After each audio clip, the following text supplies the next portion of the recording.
है और your money में लगातार हम अपने एक्सपर्ट से बातचीत कर रहे हैं हमारे दर्शकों के पोर्टफोलियो पर। और आज हमारे साथ प्रतिभा जी मौजूद हैं जो लगातार अपना एक्सपर्टीज हमारे दर्शकों के लिए बता रही हैं। चलिए बढ़ते आगे। अब अगले कॉलर हमारे साथ जुड़ गए हैं मनोज कुमार कोलकाता से। मनोज जी, स्वागत है आपका योर मनी में, पूछिए अपना सवाल। नमस्कार मैम। नमस्ते मैम, मैं थोड़ा लेट हो गया। मैंने पहले कभी एसआईपी किया नहीं था, लेकिन बाद में इसकी जरूरत को देखते हुए मैंने इसमें कुछ इन्वेस्टमेंट किया है। अभी मैं 25,000 रुपये कर रहा हूँ मंथली, और 1 लाख का ही पोर्टफोलियो हुआ है। मैं नया हूँ और 2 लाख रुपए का मुझे लमसम करना है मैम। तो कौन सा अच्छा रहेगा ये? और मेरा शादी के लिए, बच्ची की शादी के लिए 50 से 60 लाख रुपए का। All right. तो 47 साल इनकी उम्र है। जिस तरह से इन्होंने बताया कि हाल फिलहाल में ही इन्होंने इन्वेस्टमेंट शुरू किया है। प्रतिभा जी, अब एक बार देख लेते हैं इन्वेस्टमेंट कितनी ये कर रहे हैं। मंथली सिप अभी 28,000 की है और पोर्टफोलियो की वैल्यू 1 लाख है। 8 साल में लक्ष्य 60 लाख का है और इनके पास 2 लाख है जो ये लमसम इन्वेस्ट करना चाहते हैं। तो ये आपसे ये जानना चाह रहे हैं कि किन फंड्स में सबसे पहले तो जो एक मुश्त निवेश है वो कर सकते हैं, और साथ ही साथ क्या ये सही वक्त है किसी फंड में लमसम अमाउंट डालने का। अब एक नजर डाल लेते हैं पोर्टफोलियो पर। इनके पोर्टफोलियो में कौन से फंड्स हैं वो भी देख लेते हैं। तो इनके पास Motilal Oswal mid cap fund जिसमें ये 5,000 की सिप कर रहे हैं, बंधन स्मॉल कैप फंड है जिसमें 5,000, जियो ब्लैक रॉक फ्लेक्सी कैप में भी 5,000, एसबीआई कॉन्ट्रा फंड भी है इनके पास और 5,000 की सिप ये इसमें भी कर रहे हैं।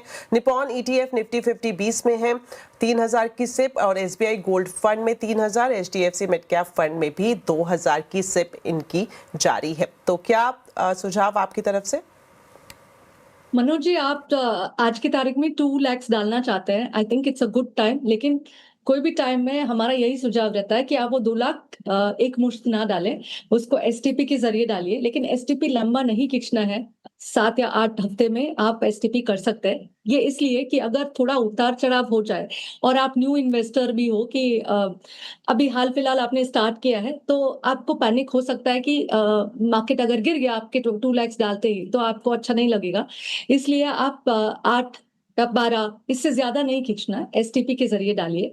आपका जो पोर्टफोलियो है, पोर्टफोलियो की अगर तरफ जाए तो आपका 2 फ्लेक्सी कैप फंड है, Jio BlackRock flexi cap fund और एक एसबीआई कॉन्ट्रा फंड है। तो ये थोड़ा डाइवर्सिफाइड फंड्स है और ऐसे ही फंड्स में डाल सकते हैं आप। पराग पर एक फ्लेक्सी कैप भी इंक्लूड कर सकते हैं ये कैटेगरी में, और ये 2 लाख जो है आप उसमें टॉप अप कर सकते हैं। तो आपका पोर्टफोलियो भी थोड़ा लार्ज कैप ओरिएंटेड हो जाएगा। बिकॉज आप नए इन्वेस्टर है तो जरूरी है कि आपका लार्ज कैप का जो मात्रा है वो 60% रहेगा, तो कम वॉलिटिलिटी के साथ आपका जो जर्नी है वो अच्छा रहेगा। जहां तक आपका पोर्टफोलियो का सवाल है, आज की तारीख में विदाउट द टॉप अप जो पोर्टफोलियो दिख रहा है वो 34% आपका लार्ज कैप में है, 32% मिड कैप में और 23% स्मॉल कैप में और 11% गोल्ड में। गोल्ड में तो आपका काफी अच्छा रनअप हुआ होगा। अगर आपने मतलब 1-2 साल से इन्वेस्ट कर रहे हो तो आपको बहुत अच्छा रिटर्न मिला होगा। लेकिन हमारा मानना है कि जो एसेट अच्छा चल गया है तो उसमें एसआईपी आप संभल के करें और ये एक्सपेक्टेशंस के साथ करें कि ऐसे जो रिटर्न आपने देखे हैं शायद नहीं हो। ये और कितना दिन चलेगा वो नहीं पता, हो सकता है और ऐसे ही रिटर्न कुछ दिनों तक चलेगा। लेकिन आप तो 7-8 साल की बात कर रहे हैं, तो जो एसेट क्लास चल चुका है हो सकता है उसका म्यूटेड रिटर्न्स हो सकता है या फिर कुछ टाइम के लिए स्टैग्नेंट हो सकता है। तो ये बेटर होगा कि आप ये फ्लेक्सी कैप जैसे कैटेगरीज में आप उसको डाइवर्ट कर सके गोल्ड का इन्वेस्टमेंट्स को। It will be better for you. You should look at reducing जो मिड कैप का कैटेगरी है, या फिर आप उसको रिड्यूस कर सकते हैं, या फिर दूसरा विकल्प ये है कि आप जब टॉप अप ही कर रहे हैं तो मिड कैप में ना करते हुए, या जैसे मैंने बताया आप जो फ्लेक्सी कैप जैसे कैटेगरी में अगर आप करेंगे तो भी आपका बैलेंस हो जाएगा।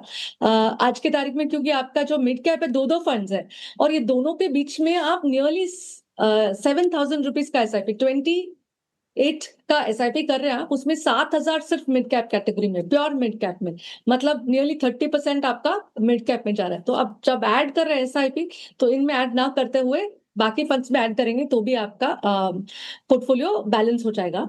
जहां तक आपका पोर्टफोलियो का सवाल है, हमने ये सोच लिया है कि आपके पास 1 लाख ऑलरेडी है और 2 लाख आपने ऐड कर दिया और उसको 8 साल तक उसमें बने रहेंगे। तो ये जो 3 लाख है आज की तारीख में जो आप इन्वेस्ट कर रहे हैं, वो बन जाएगा आपका 7.42 लैक्स, और सिप जो है 20% का वो बनेगा 44 लैक्स, 43.55 लैक्स। तो टोटल आपका 50 लाख तक बन जाएगा। लेकिन अगर आपको उसको 10% से स्टेप अप करते हैं, हालांकि आपके पास टाइम ज्यादा नहीं है, 8 ही साल है, फिर भी 40 का नियरली 60, 59.4, 43 जो 55 है वो 59.40 बन जाएगा, और लमसम के साथ मिला के 66 लाख बनेगा। तो डेफिनेटली आप जैसे जैसे इनकम बढ़ता है 10% स्टेप अप करते रहिए, और स्टेप अप आप जब कर रहे हैं इस बात का ध्यान रखिए कि लार्ज कैप का मात्रा थोड़ा हैवी हो। All right, thank you so much ma'am. हमारे पास वक्त आज इस शो में इतना ही है। आप इस शो में आई, आपका बहुत बहुत शुक्रिया। जाने से पहले हम दिखा देते हैं आपके टॉप 4 फंड, साथ ही साथ हमारे दर्शकों का भी बहुत बहुत शुक्रिया। जल्द होगी आपसे मुलाकात, फिलहाल के लिए दीजिए इजाजत।